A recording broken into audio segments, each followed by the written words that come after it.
Секое влегување во вода е нова можност за норкачите да откријат нешто ново во Охридското езеро. Вела дека длабочините на најстарото езеро во Европа со себе кријат многу тајни, кои не доволно и се познати на пошироката јавност. Покри со многу војси кои поминувале одовде, последните истражувања покажуваат негова поврзаност и со доцниот антички период.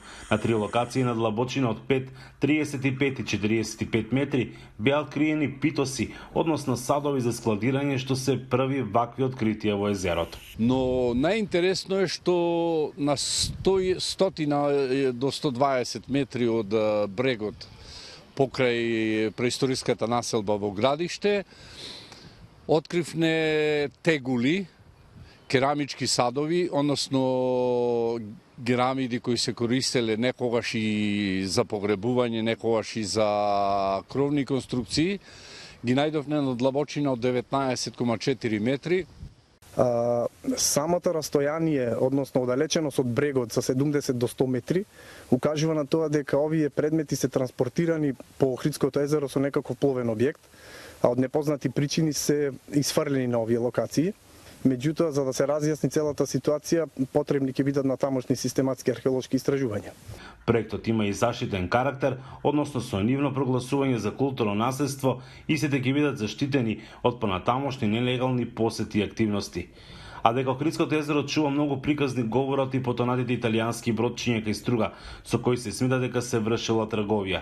Или пак остатоците од англискиот авион кој во време на Втората светска војна паднал на албанска страна од езерото. Тие потонати бродчиња се по завршување на Втората светска војна намерно се потопени.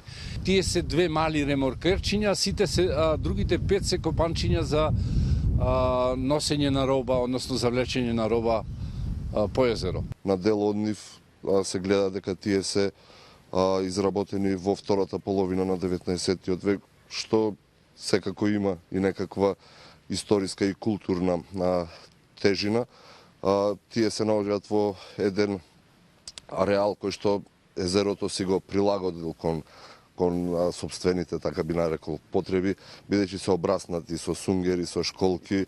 Но езерото располага и со богат подводен свет и ендимски видови кои може да се видат само овде. Охридскиот тркалезен сунгер како многу интересен, кој може да се најде од 30 метри до 120 метри длабочина. Има уште неистражени работи кои се надевам дека со тек на време ќе допрат до обичните луѓе да ги видат. Пред неколку години беше спроведена и акција за подводно деминирање на Охридското езеро. Беа извадени околу 20 тони бомби, мини и гранати претежно од Првата светска војна.